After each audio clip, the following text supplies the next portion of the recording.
for the hills. So there we go.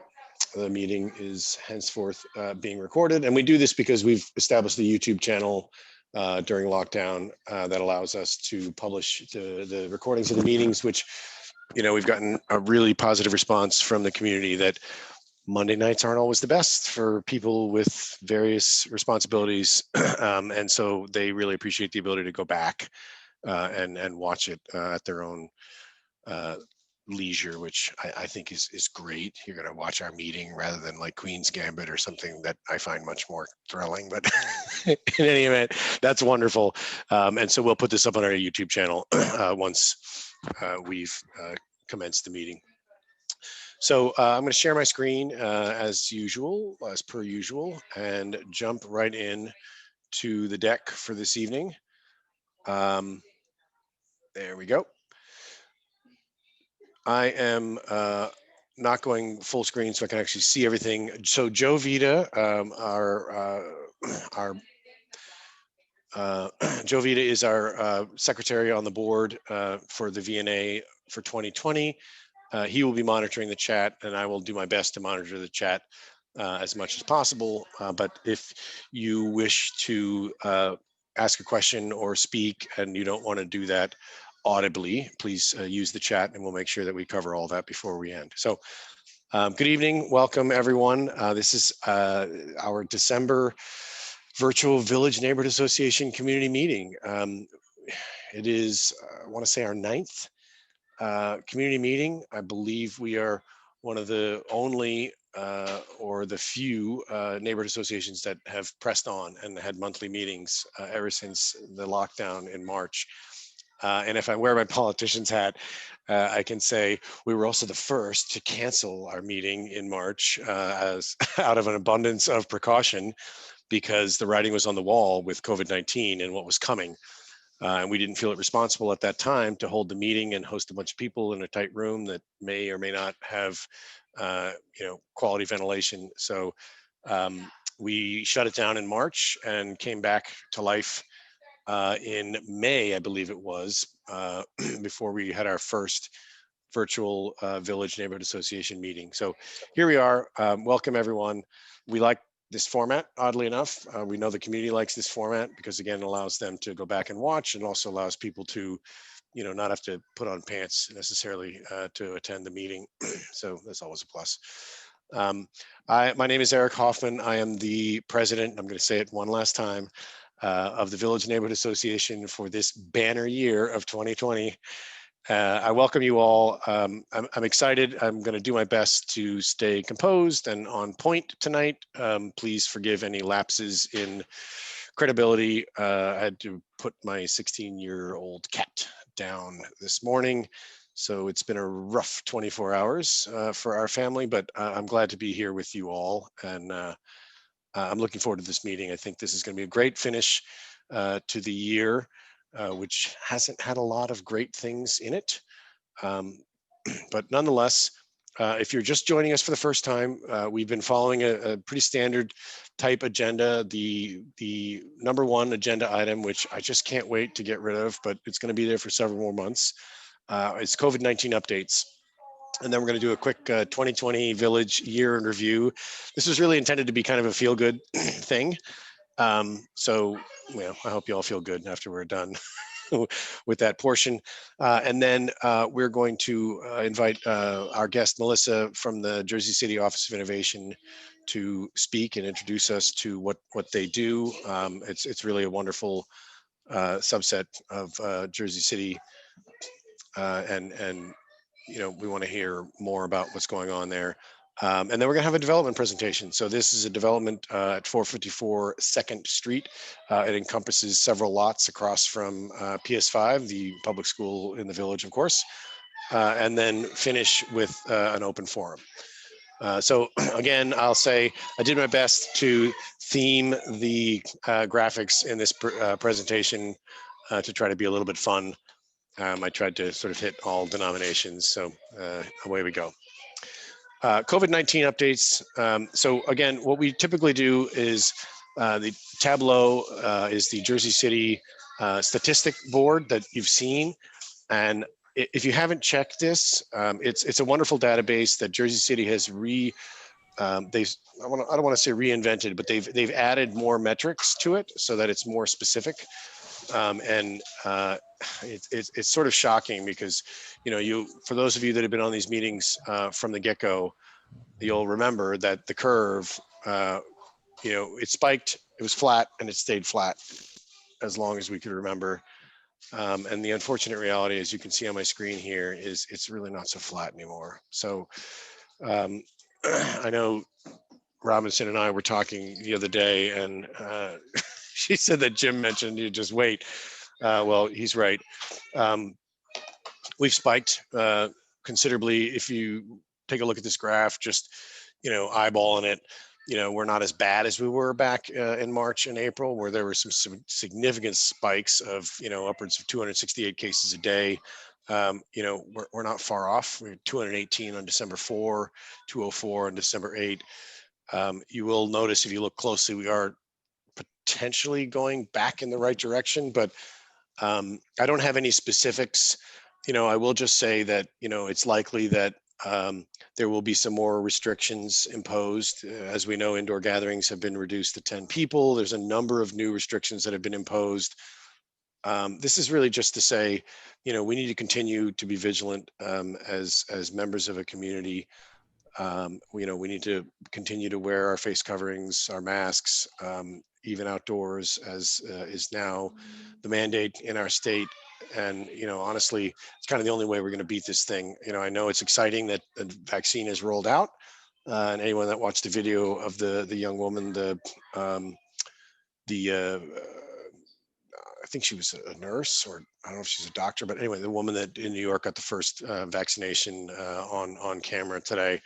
That's exciting, but for you and me, it's probably months off. I'm going to ballpark and say June before we're vaccinated, and probably late summer before we can safely open up completely. So this website is wonderful, and as you can see, there are the new metrics they've added here below: new cases, the average peak new cases, and then of course the ever important 7-day peak average. All of which is to say, we need to continue to be vigilant. We need to continue to be smart, use the testing sites. There are several testing sites available in Jersey City. This is a no-no on a slide, to have this much information, but suffice it to say, I've tried to sort of make it graphically so that you can see what's what. This is a list of downtown test sites that are public and downtown test sites that are private. There are a number of them. There were two initially, and now there are multiple. And you've probably seen some of these mobile testing units, one of which is right on Barrow and Newark.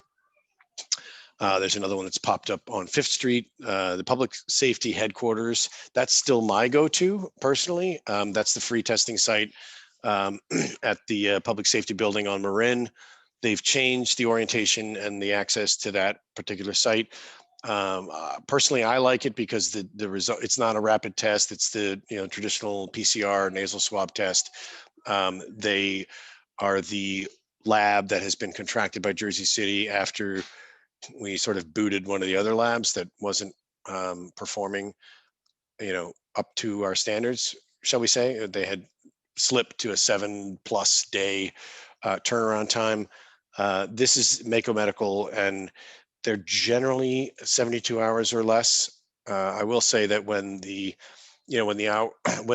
demand is high, as it was leading up to Thanksgiving, the results can take up to a week. But there were, thousands of people that were being tested in a single day at that time. So we'll again post this on our website, jcvillage.org, and you'll get to see any of these. Also, if you get the emails from Mayor Fulop or Councilman Solomon, these updates are in there as well. So multiple options for testing, both public and private, meaning your insurance is the private ones require your insurance, the public ones do not. It's pretty straightforward.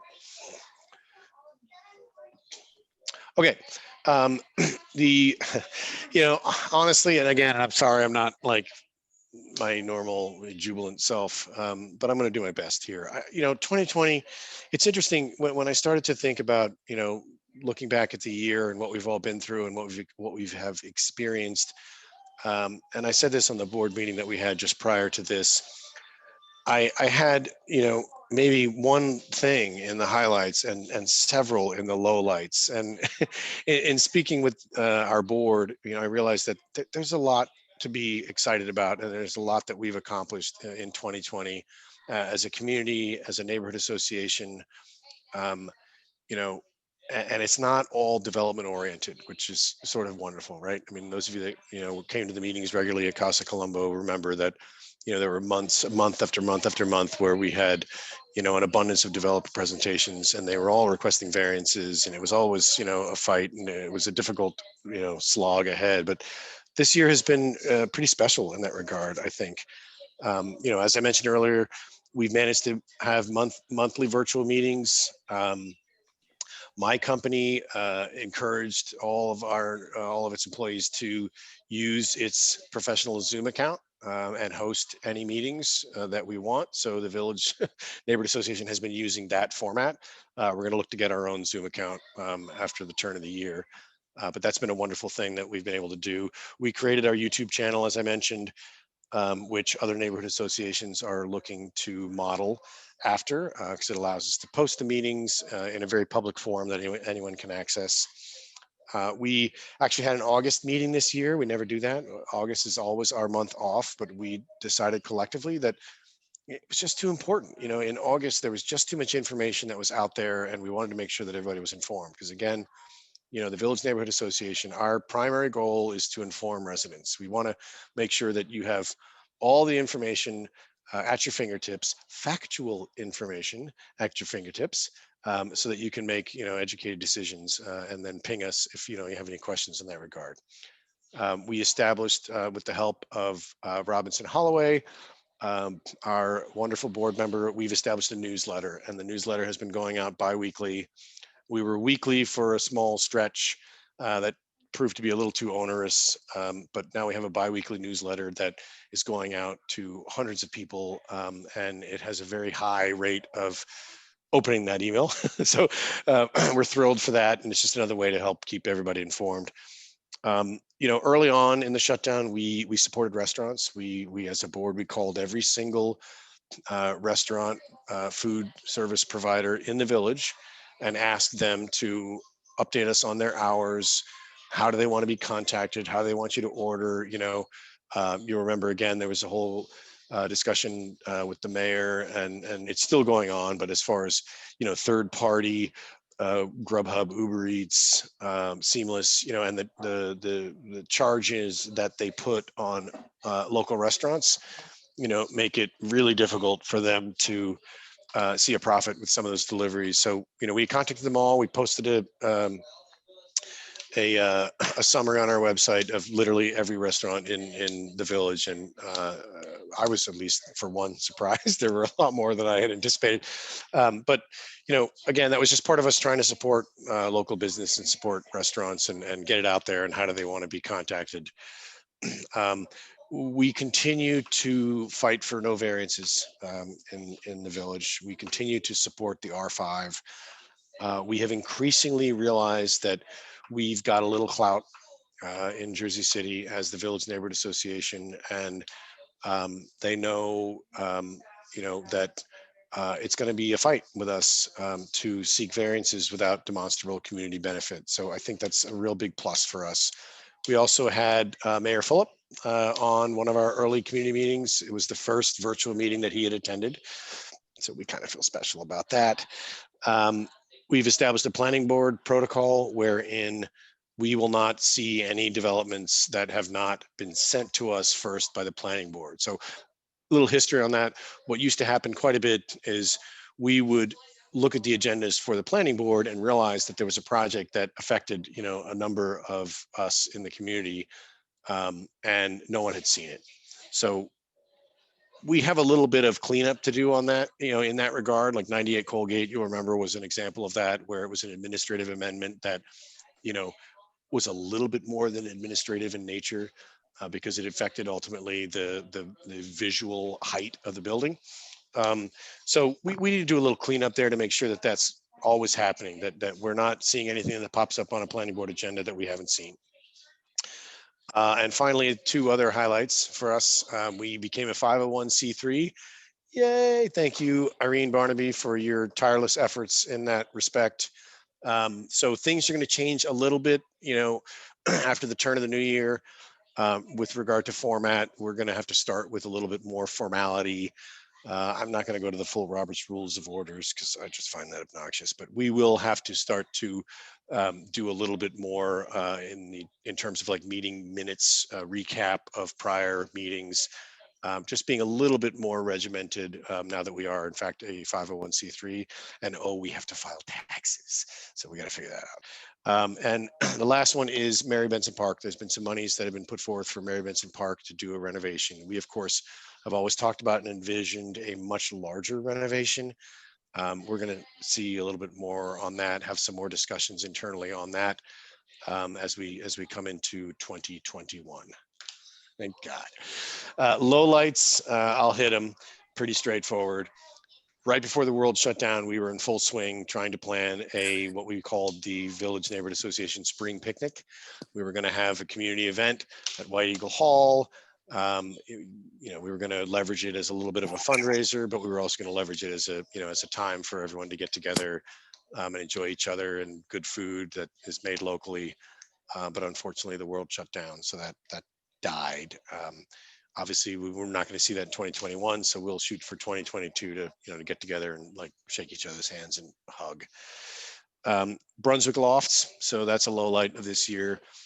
For those of you that don't know, we had a protracted legal case against the zoning board itself because when the R5 was adopted, the very first project that came in requesting a variance for a 5th floor in the R5 was the Brunswick Lofts, and it was approved.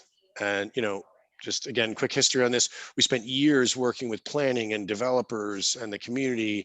This was an absolute compromise. The R5 was a compromise, right? Developers wanted more, we wanted less. We landed on 4 stories. It was sort of like everybody was happy who walked away. And the first project that came in and asked for a 5th floor variance with no community benefit was approved. So we had to go to the mats, so to speak, and litigate, right? Which is unfortunate that the city, that we were put in that position, right? Why are we the ones that have to kind of protect the sanctity of a new zoning requirement? Why can't you just follow it? But that wasn't the case. So that was it was drawn out. Again, unfortunately, the reality of it was we knew from the get-go it wasn't legally. You may be reading a little bit about strong or weak legal cases in the news. This wasn't that weak, but this was a bit of a long shot. So, but we had to set the precedent. And to be clear, what's important about this is literally the day after the zoning board approved that 5th story variance for Brunswick Lofts, we got the second application for a 5th story variance in the R5. And so once we were able to, get our court case and make our argument and have the litigation become public, that application was withdrawn. And so we have since not seen another variance request for a 5th story in the R5. We're quite proud of that. We'll continue to fight for that. I think it's really important that we try to protect the R5 zoning, because again, it was a group effort amongst many groups. And we think it's the absolute right thing to do, certainly in the village. Oh, and I put one on here for you, Evelyn. The last low light I have are those 5G poles that started popping up around town, which, in a historic district, those 5G poles were not supposed to be there. There was a big, one of these kind of wink, wink, handshake agreements with all of us that said, oh, we're going to certainly come talk to you about where they're located. And no one heard anything. And then all of a sudden, boop, there they all are. There they are all over town. So those are the highlights and lowlights as I see it. Is there anybody want to jump in and say anything that they? Yeah, everyone's got their tinfoil hat on in that one. That they recall with fondness or otherwise on 2020.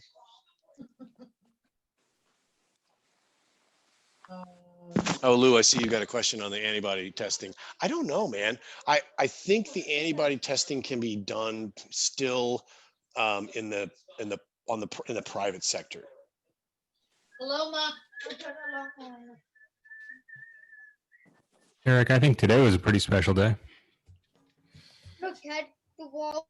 Oh, yes, thanks. Electoral votes were cast. Is that what you're getting at? Yeah, and it's still 2020. Okay. Every day you wake up's a special day. Ryan, you're right. The village cleanup day was great. Yes, spot on, 100%. Again, community in action. I love it. All right, everyone. I would like to introduce Melissa from the Jersey City Office of Innovation. I'm going to stop talking for a while. Melissa, we're so glad to have you. By all means, you know, it's 2020, so say anything you want, and I'm just going to turn this over to you. Thanks.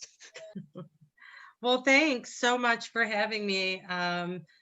You know, electoral college voting day was like a real relief for many of us. So thanks for bringing that up. That feels good.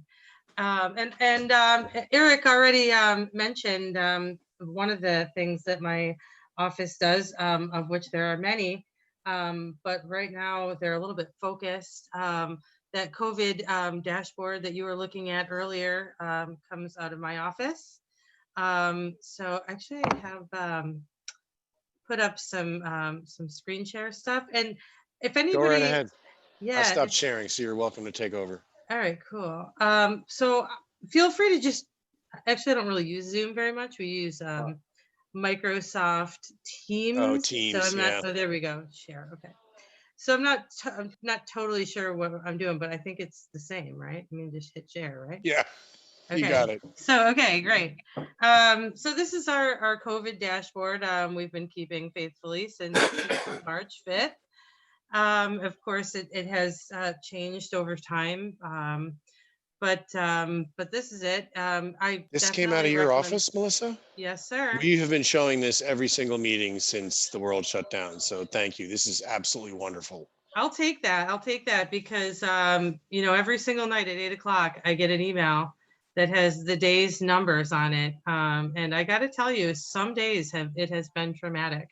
So for sure, we've been working hard on this dashboard, and we really, we think it's better than other ones we've seen. So we'll take it. But I don't know if there are any questions about it. You know, one thing that we've noticed, Eric did point out earlier in the call about how we are trending up in terms of number of cases. But I think one thing that's really important to look at, if we want to scroll down a little bit— oh gosh, my screen's like doesn't want to, but if we want to scroll down a little, and I don't know if it scrolled down when I did for you guys, but you can see the fatality number back in March and April was significantly higher than we're finding now. That trend is not mimicking the earlier trend earlier in the year, which we're really glad about. So I think if there is any solace to the second wave that we're experiencing, I think what we're noticing from a data perspective is that while the rate of infection is mirroring the quote first wave, the rate of fatality is not. So we'll take that as a silver lining.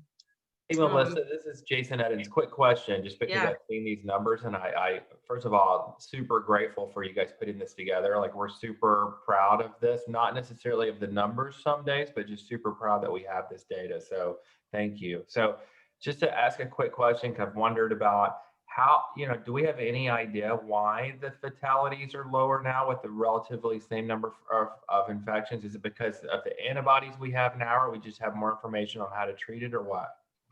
Yeah, we think it's— I mean, so I don't know that I'm particularly qualified to speak on that. Yeah, sure. I'm not the health officer, and I don't even work for the health department. But from just so you know what, actually I'm not going to speak to that because I don't have any qualifications to speak on that, actually. That's fair. I'm just going to let that one roll. But I would Director Flanagan, Stacy Flanagan, I don't know if anybody knows her or not, but she's been really forthcoming with providing responses to questions like that. And I would encourage, I could facilitate a conversation if you guys wanted. Yeah, I mean, I was just, like I said, curious. I didn't know if it was antibodies or we've gotten better at treating it, but okay, cool. It'll I remain. think the thinking is that the virus itself has changed a little bit. And insofar as it has become easier to contract, but the severity of it has lessened. I think that's the thinking, but Okay, cool. you know. Well, that's helpful, and I appreciate the disclaimer. Duly noted. Yeah, yeah. Do not tell the health officer that I'm responding Absolutely not. in a It's public manner. just between us. Yeah. So anyway, but definitely I encourage you to bookmark this site for sure. It's been really helpful to all of us. And one thing that I think, if you haven't really noticed looking at the dashboard, is that it's kind of interactive a little bit. So if you want to find like the hot, quote unquote hotspots, you can filter just by the new cases. It kind of gives you the number of cases per neighborhood. And or over time, we've added a couple of filters that are somewhat helpful if you're interested in that. So I don't know. Of course, my computer doesn't want to do it now. But anyway, so that's something that we do. And I'll segue a little bit. Our office, we really are the eyes and the ears of the data-driven decision making throughout the city.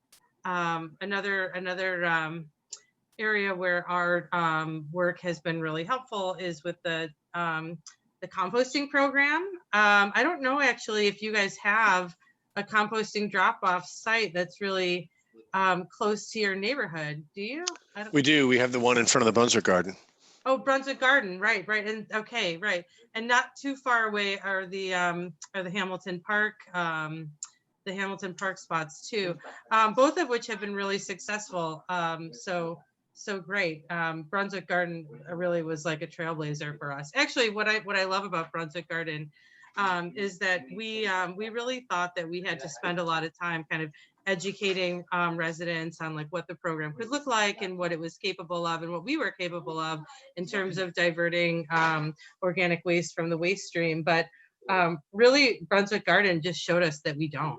That residents already are interested and have interest in it, and really kind of just, it really showed us a lot about what Jersey City was capable of. So I think Brunswick Garden will always kind of be one of the success stories of our composting program. And because of Brunswick Garden, we were able to move from we had the confidence to move from 3 drop-off spots to now we have 14 across the city. So this dashboard is really fun. I love it. I was trying to get to 100,000 pounds of waste diverted from the waste stream this year. I don't know if we're going to make it. It's looking like we'd have to get 15,000 pounds in December, but maybe we will. So we'll see. Another thing that's fun about this dashboard, if you're a person who's participating in the composting at all, we have, let's see if I can move among the pages here. And you can sort by the, come on, man. You can, is it because I'm sharing my screen? You can sort by your locations. So if we look at the Brunswick Garden in particular, wow, this really just doesn't want to do it. There we go. If you look at Brunswick Garden, you can see together the Brunswick Garden community has diverted 31,000 pounds, almost 32,000 pounds of kitchen scraps from the waste stream, which is just incredible. And that's, just since May of 2019. So, and I would say that the drop off you can see from, from August to September is because the Brunswick spot was getting so much use that we had to put some additional drop off locations in Hamilton Park just to divert, because we didn't think that the Brunswick community wanted to be the city's compost dumping spot for the whole downtown neighborhood. So anyway, that's another fun project. We're still giving away under sync compost collection buckets, as well as backyard composting bins if anybody's interested and wants one of those. Also through the composting program, we've learned a lot about tipping fees and recycle rates and all kinds of waste management strategies. So I don't know if people have questions about that, but this may be a good time to get some of those questions answered if you do. I have actually a question about that. Sure. As we noticed, like with a reduction in the amount of trash tonnage that goes out through diverting it to composting, and the same can be said for recycling. Is there plans for Jersey City to continue to push the awareness of these programs, try to increase composting, recycling, et cetera? And what type of savings do you expect to see in the trash pickup? It's a great question. We have done the economic analysis of what a true, citywide composting program would do, and we do think that there are certainly incredible financial benefits.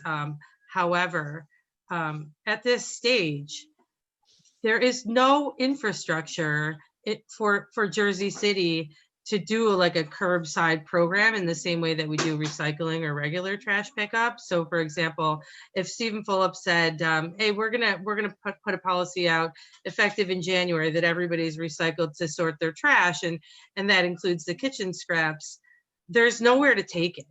There's no food waste processing facility within 25 miles of where we are. So we really are looking for leadership from the state to put forth some incentives to set up this infrastructure, because we know that we're ready in Jersey City. And I would say that we're really kind of holding back at this point. Not that we're certainly scaling up and doing these neighborhood level programs, but we do know that if the program gets too big, we don't have a place to bring it, right? So we can't in the future, we would like to set some policies for commercial waste, restaurants, hotels, hospitals, even the Board of Ed, to divert their food waste. But at the moment, if we were to do so, it really wouldn't work because there's nowhere to take it, right? So that has to be a step that we take at the state level, or even a public-private partnership, but it's just not there yet. So. Of course, we're really interested and excited in the culture of sustainability, but as far as logistically right now, we can't do it. Thank you. All right, let's keep it moving. I have, I guess the last thing I'll show you regarding the data, which we're really, proud of from our office. And that's we've really two main things that we do. One of them is data. So the other thing I'll show you is our data portal, which you can access by just going to jcnj.org or the city's homepage, however you get there. And on the right side of the screen, there's a button that says data. If you click on data, it'll take you to the city's data portal, which is what you're looking at right here. And you can do really anything with the data portal. You can use this as a search bar. I don't know how much you guys know about the reservoir project. It's another project we're working on pretty heavily. So that's the one I've been going to a lot. But this kind of acts like a digital library for all of our data, as opposed to just sharing raw data.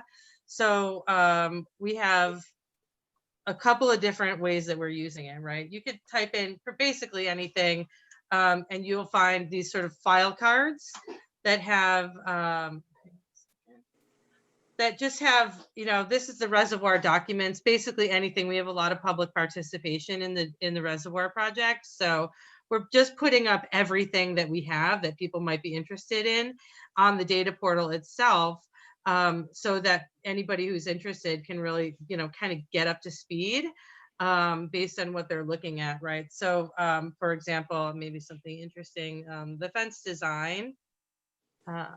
You just click on the link, and it'll take you directly to the document of what we're thinking and what we're looking at. So that's a great way. a thing that we're really proud of, use that we're really proud of for the data portal. I will say that we have gotten some criticism on the way that we use the data portal. I think there are some data purists who really would appreciate if we didn't put public records on the data portal and just kind of keep it to a standard, raw data kind of collection. But for our purposes, we really feel like there's a big community benefit to doing it the way we do. So we could keep it going the way we do. So that's our data portal. You can kind of filter through it. There's all kinds of data sets that you can find just by clicking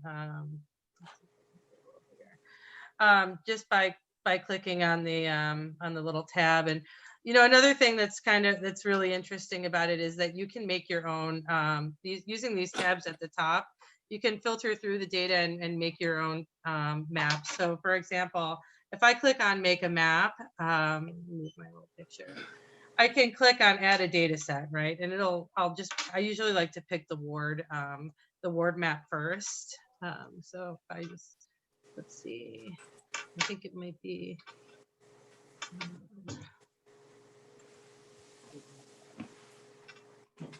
there we go. Jersey City Ward and Councilperson map. So if I select that map, right, it shows me the map, but then I can layer something over it, right? So I can layer over it, I don't know, parking lots, right? And then I can identify, I can scroll out a little bit. This of course it zooms in, but so now I can identify like how many parking lots we have for each ward. Just kind of a fun tool. It becomes even more interesting if you want to add like how many parking lots do we have, plus how many bike lanes do we have, right? And then you can really start piling up the map set, making whatever map I'm trying to move my Zoom screen around here. So you can really kind of layer everything on top of each other, and we could change the colors and stuff if we wanted to get creative. But anyway, so this is one of the things that I really like about the data portal. Really, whatever you're interested in, you can create your own maps on it. So that's a fun part of the data portal for sure. And the other thing that we do that my office does beyond data collecting and reporting is that we do a lot of policy work. So I like to marry innovation. To me, is solution oriented, right? So we start with a problem, and then if there's a technical solution, then we'll go with it. And if there isn't, then we'll do something different. And in this case, when we were looking at the data about what was happening in Jersey City in terms of COVID, we found that we didn't necessarily need a technical solution to the mask and the personal protective gear of the residents, but really what we needed was a public information campaign. So instead of providing a technical tool, we created Mask Up JC, which I think some of you may have seen. Hopefully you've all gotten your masks in the mail. Mask Up JC is our public information and resource campaign to distribute masks to every household in Jersey City. 5 masks went across the city to every resident. And we also provided businesses some resources, these mask up to enter signs that can go on the front door and PPE for employees.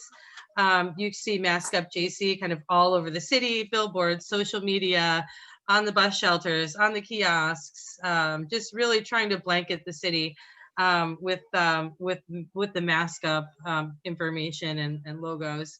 As well as providing 600,000 masks across the city via direct mail. And as phase 2, we're distributing these cloth masks, which you can see on these 2 ladies in the photograph, to everybody. Right now, I have probably 160,000 masks in my office, so if anybody needs them, I'm happy to give you guys a bunch, and you can distribute them amongst your group or however you want. But we're really focused on making certain that we are using our CARES allocation to ensure that Jersey City residents really have what they need in order to keep themselves safe And you know, we've found that for some communities, this is easier said than done. So Mask Up JC has been a really proud moment for the Office of Innovation, for sure. And I don't know what else do you want to talk about. We've got we always have a lot going on, from, like I said, bike lanes to small business services to parks and forestry work. Is there something in particular that that folks want to talk about? I had a question about the COVID data. Okay. What are those actual confirmed COVID-19 cases? And the reason I ask is because there's very little talk about the flu, and how does that compare to COVID? And are these really COVID cases, or are they lumping it all together? Or I know it's not, you're just reporting the data that you're given, but I kind of, I'm sometimes question the data coming from the sources. Is it truly COVID cases, or is it flu also? So we don't report presumed cases as actual cases. Our data source for the COVID data is the state system, which is called the CDRSS. And it's a communicable disease website, which is used for everything, not just COVID. For example, really any communicable disease you could look up on there if you were a health officer, and find. So the CDRSS system is pretty strict, and if you, let's say you had a presumed positive case, they would put that as a presumed positive until they had an actual positive. And we don't report presumed positive cases on our data portal. We only report actual positive cases. Okay. So I would say if you were a person who thought you had COVID, and then you went to the doctor and they weren't sure, they wouldn't, well, they may put you into the CDRSS, but they wouldn't put you in as a positive until you had a positive test result. And even when you have a positive test result, if you're asymptomatic and you have a positive test result, they may still put you in as presumed and do additional follow-ups, lung scans or whatever. I would say that it's fair to say that the positive cases that are listed are actual positive cases. Okay, fair enough. Mm-hmm.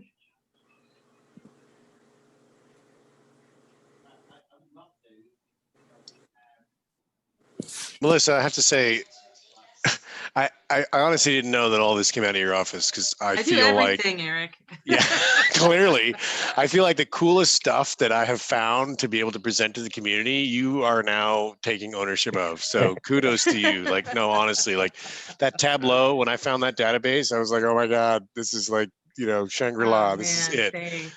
And it's great. And the composting program, literally all of it, I think it's wonderful.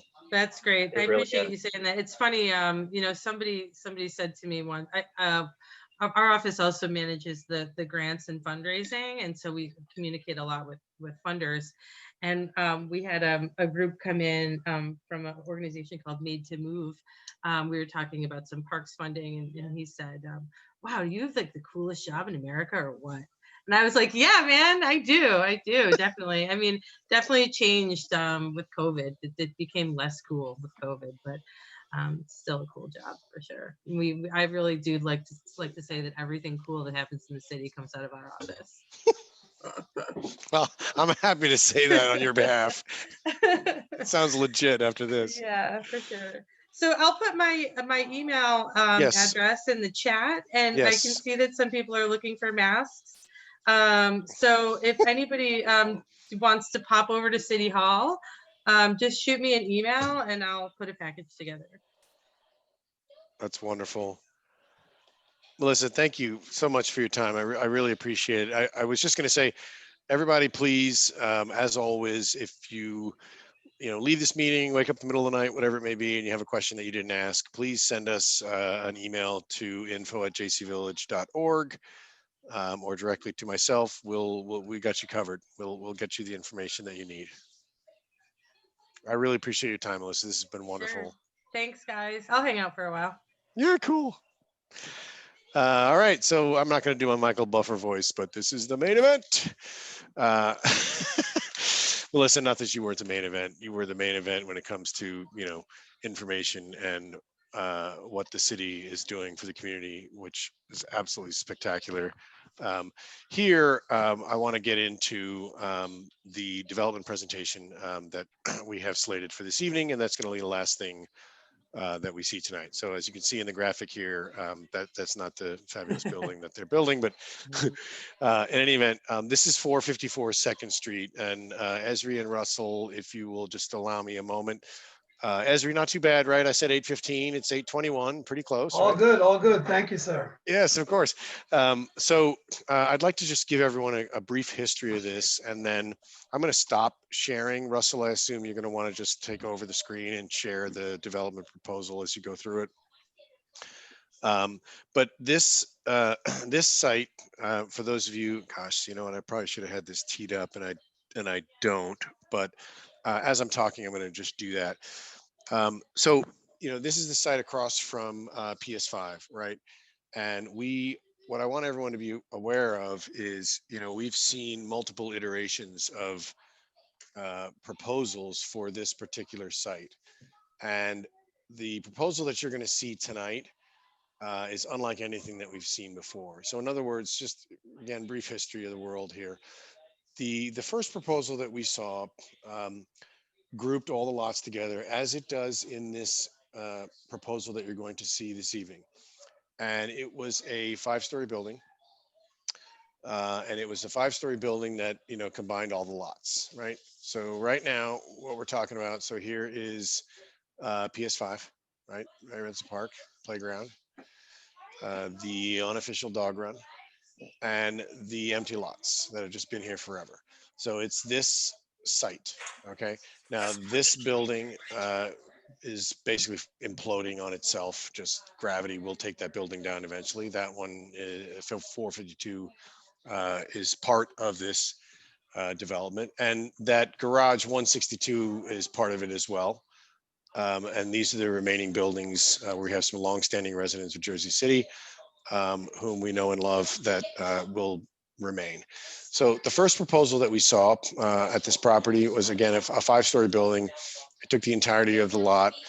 And, what was interesting to note about the proposal that we saw at the time was it was a 5-story building. It didn't offer any, let's call it demonstrable community benefit, but it had with it some baggage. And the baggage specifically, we didn't really know where it came from. And it seems to be that there were some discussions, with the city early on. But what was being proposed was, we're going to give you a 5-story building. We're going to ask for a 5-story building. And in return, we are going to give monies, which are going to be held by the JCRA, earmarked for a stormwater management project in Mary Benson Park.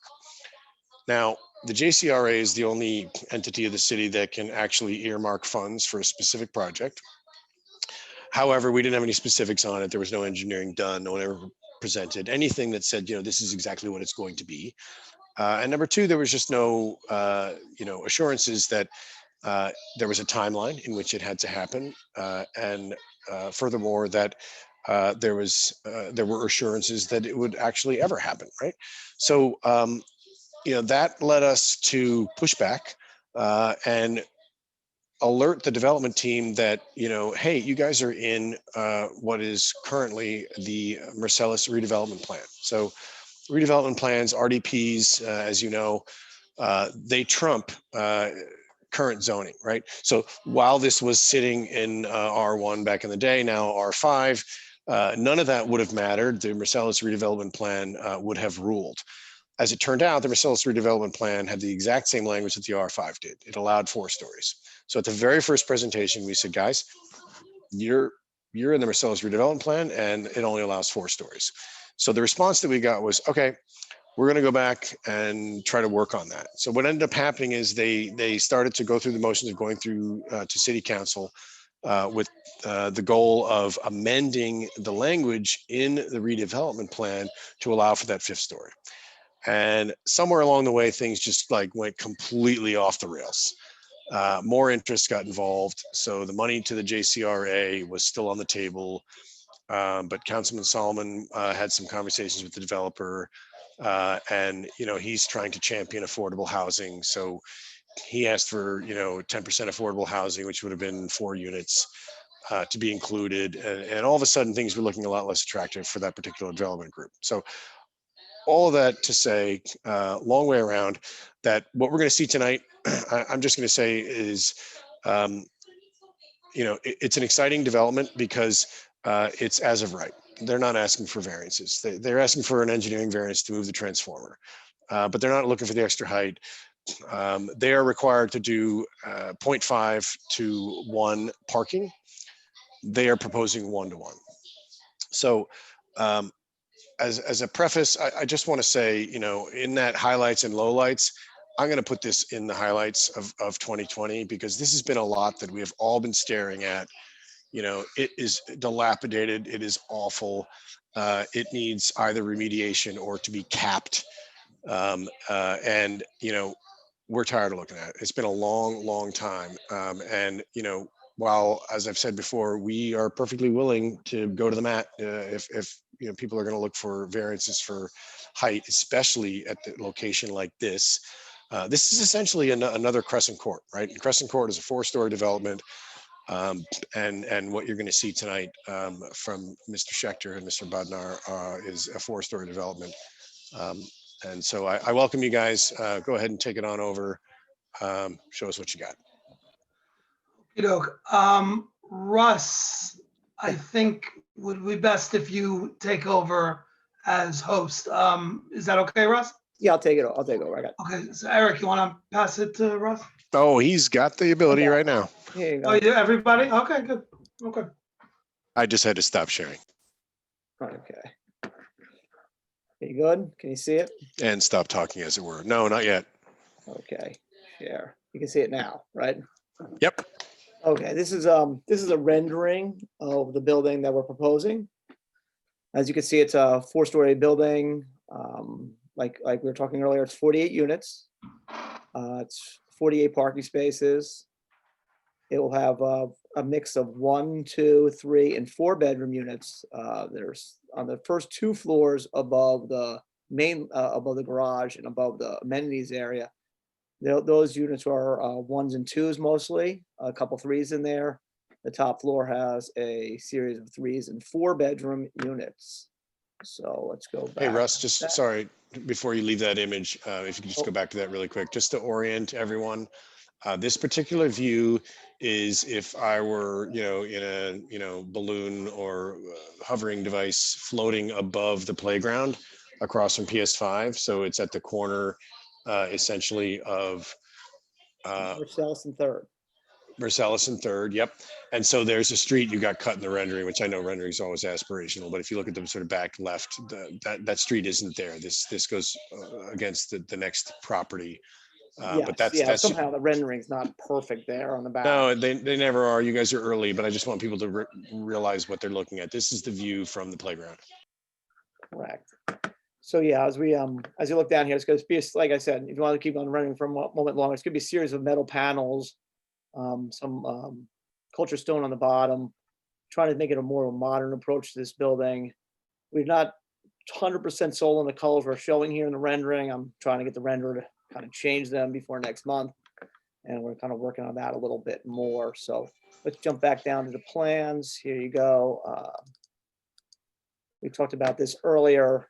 I like to start on this page. As you can see here, second. This is second and third street. Here's 3rd, 2nd, and if we go over on this side more, you can see Marcellus on this side over here. I can get the thing to go that way, which it does not seem to want to do. All right. As you can see here, we have the garage now. Coming in and out of the garage is now on 2nd Street. About a month ago, we had the garage coming over on this section, on 3rd Street, on this section of the building. The V&A, some of you guys had mentioned that you don't want it coming out across from the school there. So since we're not going to have that across the school for anymore, we have now relocated it this direction instead, back up here to 2nd Street. So all of our garbage pickup and our ins and out of parking and vehicular traffic will be on 2nd Street location. As you can see here on our first level, again, you can see we come in on 3rd Street, our main lobby. Across from the park is where we wanted to kind of put our gym, our game room for our lobby. Everything on that side, we felt that was more of a visual attraction in terms of kind of like if you're in the park itself, you see the building, there's something's going on there at the first level. I didn't really want parking located there. It's just not it's not really a good streetscape, a good feel for what's going on in that location. Behind this lobby is a raised building yard, as you can see here. And then back in this little section here, we have an electrical transformer. We opted not to put it inside the building because inside the building is going to take up a lot of area. We opted to put it out here. We're going to block it with the planting bed and some walls. And you won't really see that with some arborvitaes in front of it if you're walking down the street on Marcellus. And also across the street from Marcellus isn't any housing or anything there. So if somebody's, they're not really to see it. If there was a building across the street, they would see that electrical transformer, but they won't be seeing that since there is no buildings across the street from that location.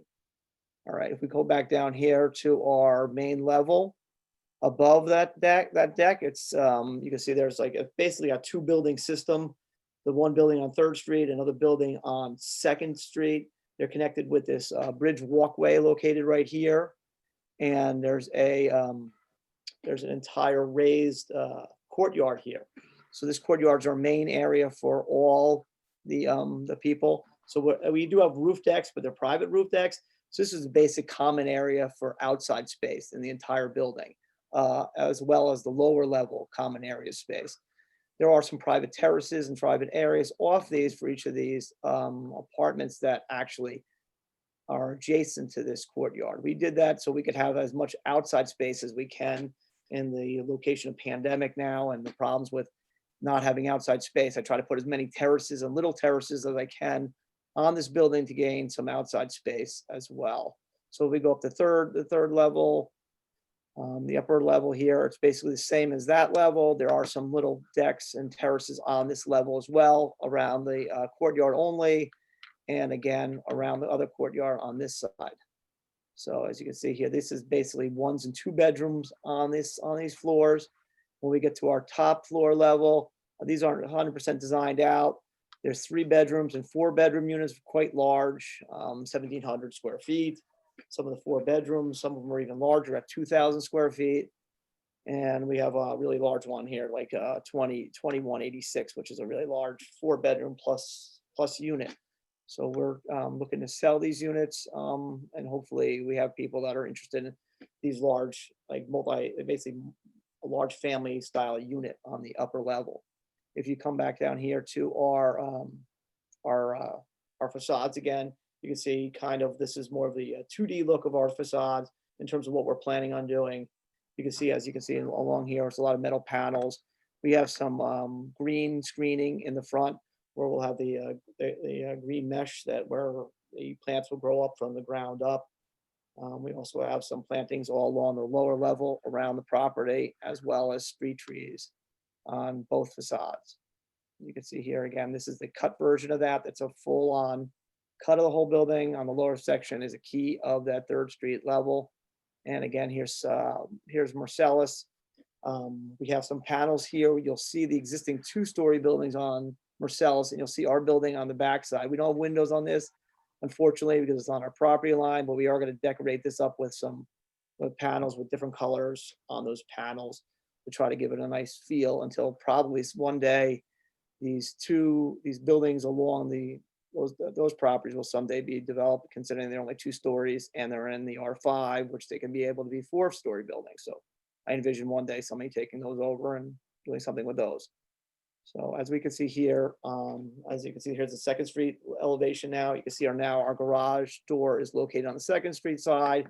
We have a little planting bed here, but on this all down here. We do have a railing here, but that's where the garage pickup's going to be. So it's kind of a little blocked, even if there are garage cans and stuff like out there, they will have at least that screening a little bit when you're walking by, so it's not as noticeable. As you can see here again, up there on the, you can see our little extra private roof deck locations in terms of where they're going to be. As we go down further, I believe, is it down further? So those are the little bulkheads of the stairs popping up? That's correct. Little Yep. bulkhead to the stair. Sorry about that. And let's go back to here. Back to, I know I have it in here. Okay, here on this section here, you'll see here that the courtyard is located in this location. You can see the courtyard here is located here, and the other lower courtyard here. But each of these little decks here is just private for each apartment. So each apartment on the top floor gets a private roof deck. They'll have their own bulkhead going to the top.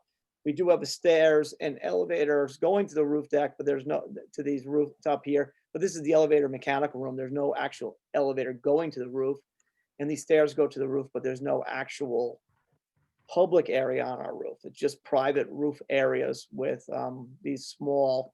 They're mostly all about 220 square feet. Private roof terraces with a little bulkhead and a stair, and each of these has their own little private space on that roof. So we felt that was a better feel for the building instead of starting, having all these, the whole roof amenity system up there. And a lot of people don't like the roof. A lot of the neighborhood don't like the roof decks, and I personally don't actually, on a wooden building, don't like actually having lots of roof decking for public use. It's better for private. So that's basically our project here. As you can see here, if you don't know the project very well, it's 3rd Street, it's 2nd, it's Marcellus. Right across from there is basically the New Jersey Turnpike's over your head, and that entire park over here with the baseball fields is across from the school on Marcellus and North, basically. So I mean, this is our basic project that we're doing here. This is what we're thinking we kind of got the approval for, and that was our basic concept for the proposal, what we're trying to do. Let me bring back that rendering if anyone wants to see that again. Second, and this is our rendering again of that corner of Marcellus and 3rd Street. As you can see, here's our main entrance area. We do have a close-up rendering of that as well. Oops, here it is, main entrance level. Come on up. And that's there. And this is our main entrance coming into our building, kind of what it's gonna look like. We did raise our building a little bit off the ground. One, there is some contaminated soil still there. So we are gonna cap the site, and we're gonna bring in by doing that, we're not gonna actually bring any fill off the site. We're gonna raise the level up about 2 feet on the entire property and cap that entire site with new soil and a concrete slab system over that. We're also in a low spot in this location. We're at elevation about 5, 6. By doing this, the garage will be at elevation 7, which is about 2 feet above the ground, which will help in terms of what we're located in the flood zone. Our flood zone location is at elevation 12. I don't know if anybody has any questions for me on this. Are we good? Can everybody hear me? Yeah, no, we got you, Russell. Sorry. Maybe also I was talking, nobody could hear me. I know, you lost me for a second. My daughter's heading off to bed. No, There's a question in the chat, which I believe is relative to the condensers on the roof and acoustic concerns, or just a question about, what, if you could just kind of speak to that. The condensers on the roof, they're actually being screened inside the building itself. Let's go back to for a second. We go back down. As you can see here, I put all the condensers in the middle of the building, so they're pretty much being screened from anybody adjacent. I also put them in the middle of the building for a second reason. I try to put them above the walking path of the corridor below, so they don't bother any of the tenants themselves that live there, the property owners themselves. So the condensers, I always put in the location in the middle of that entire walk area. So these will be pretty much screened from any location. There's also a large parapet wall around the entire property. This parapet wall is 4 feet tall, so you really won't be able to see or even hear these condensers because they're very much located in the middle of the building, as opposed to being on the outside edges of the building. And I felt like, if we do a little bit of screening in here on these private roof terraces, you really won't be able to see, or you might be able to hear them, but you won't be able to really see them from the private roof terraces. From the inside the decks, right. That's what I'm trying to do as well. Trying to do a little screening everywhere. Yep. on this. Listen, I just want to say something. I, for one, applaud you and Esri, you and your development team as well for just the amount of green roof on here. You know, almost 5,400 square feet of green roof. I just think it's wonderful. You know, we're fighting other developments that are looking for full lot coverage, and the question we always have is, what happens if everybody gets full lot coverage? You know, where's the water going to go? Where's the greenscape? You know, what are we doing here, right? We're creating a huge, you know, downtown heat island effect. So this is really great to see. Thanks for that. We also have a very large on the engineering side. There's actually a large containment system for all the stormwater. Yes, as we mentioned that last week. Thank you for bringing that up again. And we also going to be doing extensive repair on the sewer on 2nd Street. So in case anybody wonders what's going on later. Oh, thank you for bringing that up. So for anyone that wasn't at the special meeting we had on this last week, Mr. Schechter did let us know that the MUA is requiring that they basically rebuild the sewer system. It's of course a hell of a lot more money than he wants to spend, but sorry, bud, you're doing the right thing for the neighborhood. We totally appreciate it. Yes, sir. Why is it that you've come up with apparently a beautiful project and all the rest of the builders that were trying to do this always increased it, or always added something, always wanted something, when your project apparently fits what the R5 is? Yeah, I don't know. I mean, it's a That's a very good large question. lot. Oh, go ahead. Is it greed? That's where my question comes from, that they wanted more, or they had to do more. I don't know. I just find it, you know, it's a little. I'm gonna give you a real answer. I'm gonna give you a very real answer, and hopefully you can appreciate the answer. When you do a project, there is a certain profit margin that needs to be maintained, for the simple reason that it doesn't always work out. And when it doesn't work out, you know, it's a high risk sort of business. Mhm. And as a result of that, the margin needs to reflect the level of risk. Because, you know, I mean, this is not my money. I have investor money and they entrust me, and I have a fiduciary responsibility to my investors to try to do the best that I can with it. So, you know, I can't fault a developer trying to work in the interests of their investors. I do understand that that's not a good answer for you, but what I don't want to use the word fortunate, but so to a degree fortunate, we were able to buy the property probably at levels that the other developers that might have presented more bulk and an additional floor might not have had access to, because we're buying, I don't have to tell you, we're in the middle of a pandemic. We just saw that data before, and the market's very difficult and prices came down. So if you're buying it for cheaper, you can get away with doing less. You know, you can get away. Does that make sense?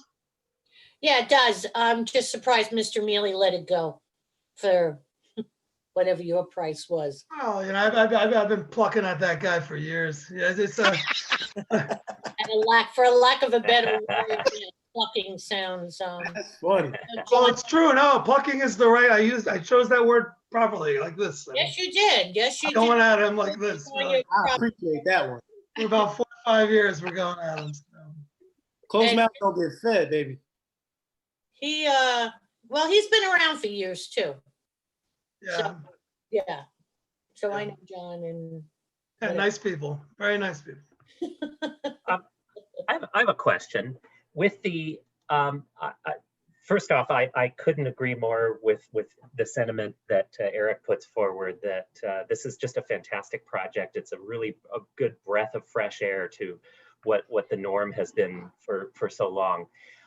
My question is, on 2nd Street, 2nd Street is pretty much one of the primary points of access to this whole little pocket of the village. And so there is going to be potentially a increased number of cars that will be driving in here to park in their spots, and you have 1-to-1, and that's wonderful. So my question is, with this increased level of cars coming into this area, has there been any studies or plans or anything like that to put speed bumps on 2nd Street, of which there are none now, and people just drive down 2nd Street like it's a freeway? And I live on 2nd Street, so I see it firsthand. I understand. To my knowledge, I don't think there were specific studies related to speed bumps. That being said, it seems very sensible what you're saying. I don't see any reason why anyone would need to drive fast there. So I don't. Yeah, I can speak to that just briefly. It's bonkers, Esri, the speed at which people drive. There's currently a petition that has been signed by more than the requisite number of people, all of whom live on First Street, for a speed hump on First Street, right about where the kind of left edge of lot 15 on this drawing that we're looking at on First Street is. Because what happens is people come down Marcellus and they make that left turn, which is a curve, and apparently it's quite attractive as a speedway, and they just whip around there and fly down First. So Eric, you and I should take that offline if you want to put in a petition for 2nd Street. Happy to help drum up the requisite number of signatures for that street as well. But we did the same thing on First because it's absolutely absurd. Hey, Yeah, Eric, yeah. the speed bump on First, that's by 15, lot 15 there on the screen? Roughly, Lou, it's sort of right as you come around the corner. So it would be just past the garage egress from Crescent Court. Okay. Because I was going to say, might be even better to, wouldn't it have been better to put it a little further back to get, I know people could obviously pick up speed, but it's that corner that's the scary part, right? Yeah, no, you're 100% right. So here's the thing, right? We don't have a say. We say we want one between Marcellus and Colgate, and we want another one between Colgate and First. Then it goes to traffic and engineering, and they do the whole assessment, and they tell you where it's going to be. And that's where it is. Right.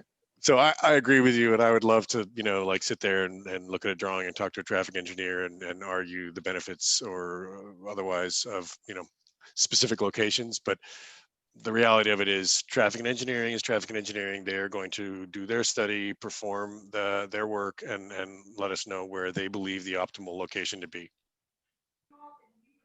Okay. All right. Any other questions for Esri or Russ? Good luck. Thank you. Yeah, agreed. Yeah, good luck. Thank you. I did want to ask, I'm sorry, did the woman who owns Mrs. Harnett ever call you? I gave her your number. She didn't. I can call her if you want. If she wants. No, I gave her, no, she'll call you. No, I gave her the number the following day, and it's either going to be her calling you or her daughter. Okay. They did have some concerns. They still had concerns. Okay. All right. Thank you. Thanks. All right. Thank you very much, both of you. I appreciate it. Well, have a great night. Thank you, Eric, for putting together. Always appreciate it. Thanks. My pleasure. All right. I'm just going to wrap up the last two slides. Thank you, Marion, and thank you for your comments. Okay, so the last two things that we do, of course, I wanted to share my Zoom Santa graphic and just let you know that the next thing that we do in these meetings, which is the next to last thing that we always do in these meetings, is the virtual meeting updates, right?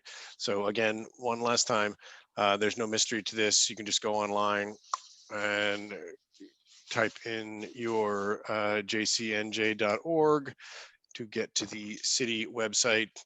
The State of the City address was this morning. I did not listen to it, unfortunately, but I think it's recorded. You'll be able to see it. But right here below on the front page, just below that primary graphic, you can see the next meeting based on the date that you arrive on this website is always shown here. You click view full calendar and you see the entirety of the calendar of virtual meetings that the city is hosting. So next up, the ERS Pension Board meeting. There's 3 actually on the 16th on Wednesday. City Council meeting meets on Wednesday. The Zoning Board meets on Wednesday.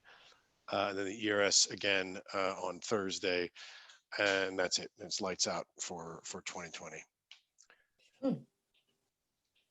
So that brings us to an open forum. If anybody wants to discuss anything. Oh God, I'm sorry, I forgot to check the boxes and all this stuff.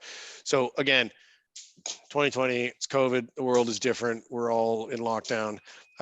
December is traditionally the monthly community meeting wherein the VNA accepts nominations for those that would like to be on the board for 2021. And we typically then do, reiterate the nominations in January and host voting in January. So we're discussing internally whether or not we're going to be voting in January, but I would like to just throw it out there to the group. Number one, if there's anybody that would like to make a nomination to be considered to join our board, please do so. And number two, if you know of someone, or if you want to sort of get back to us, so to speak, please, by all means, we just need to know before we have our January meetings. We got a month. Send us an email, send me an email, or send it to info@jcvillage.org. Your recommendation for nominations for a new board member to join the VNA board for 2021. So I'll throw it out there again. Is there anybody that would like to make a nomination at the present time? And if not, please just send us an email and we'll revisit this issue in January.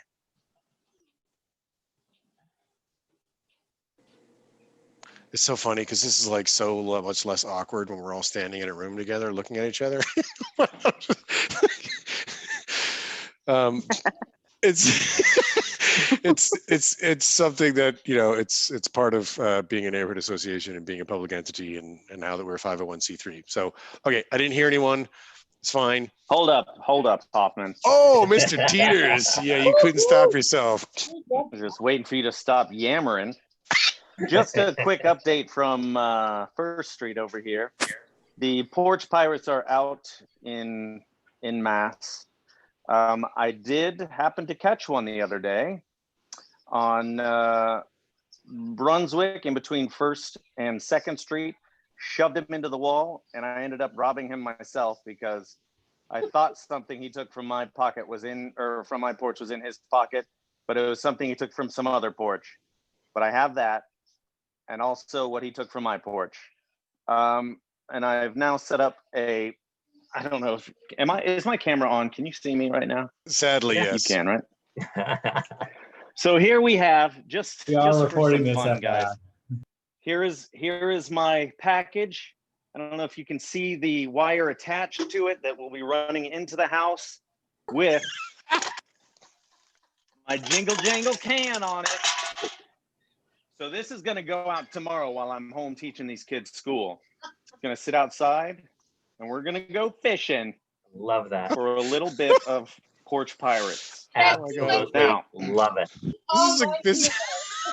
So This is the greatest and most fitting end to 2020, Jesse. Thank you for that. I of I course, need an I instructional have the camera video, out front. please. I have a camera out front, and I've got my baseball bat here. I don't anticipate in using the baseball bat, but just in case, I'm not out to hurt anybody. I just in case they want to pitch a little, in case they want to play baseball. But I got my Jack Johnson here too. But in all seriousness, we shouldn't be doing what I'm doing. We should call the cops if necessary, follow from a safe distance, because my friends who are cops told me that's what I should be doing. And they're like, even if you call and they don't show up, like, leave it to them anyway. So I've just gotten super frustrated. And most likely the only thing I will do is yell, put it on the ground. And then hopefully they leave. But be safe, everyone. Guard your packages. And that's it, really. I just wanted to share my little fun thank you for times. that. I really sure. needed that, especially today. Yeah. I do want to say, following on Jesse's community action bit there, look, everybody has to use their own level of comfort, but here's something that I've personally been doing, and we've talked about this in meetings in the past. And it's sad that there's a need to do this, but we have a dog. I walk the dog a few times a day. If I walk by a stoop that has a package on it, I look at the package and I ring that bell because half the time they're actually home, and the other half they're not. If I don't know them, I have no recourse but to leave it. But there have been a few packages recently on First Street where I've just grabbed them and taken them in our house and contacted the person saying, hey, you had like 6 packages on your stoop, and I took them because if I didn't, somebody else would. So please be vigilant, folks, and do what you're comfortable with, obviously. But yeah, it's a real thing, and it totally blows. But sometimes, these guys that are delivering, I find FedEx to be good, USPS to be good. I find the UPS guys, they might have some more, contracted folks working for them, but they don't ring our bell anymore. They just drop and go. So please. Yeah. I also saw the other day somebody walking their bicycle down the street, looking both ways at all the stoops. And when they got to Brunswick and First, they pulled their cell phone out and texted someone.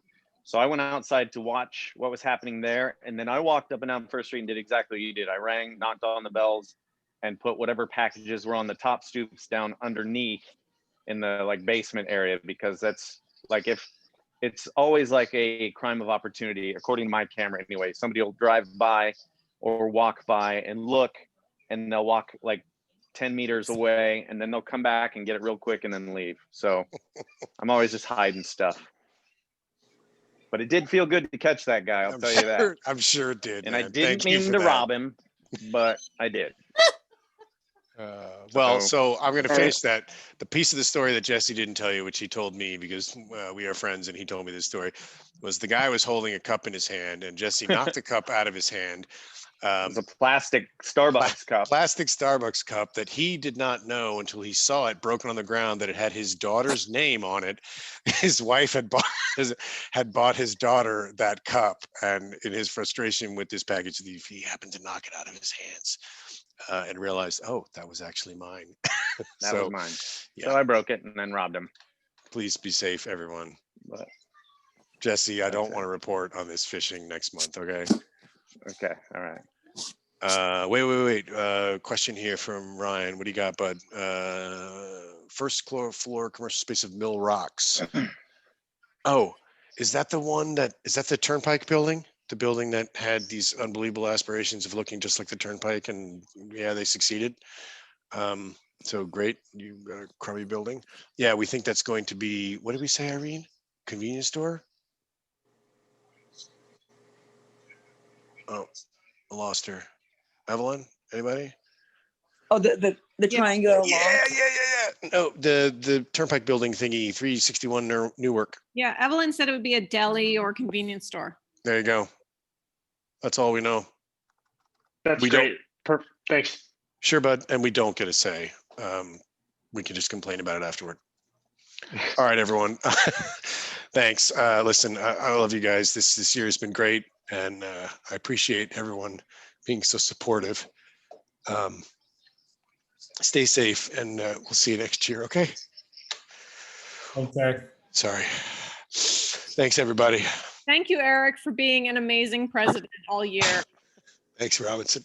Yes. Appreciate that. Please keep doing it. All right, guys. Good night. Thank you. Talk to you soon. Good night.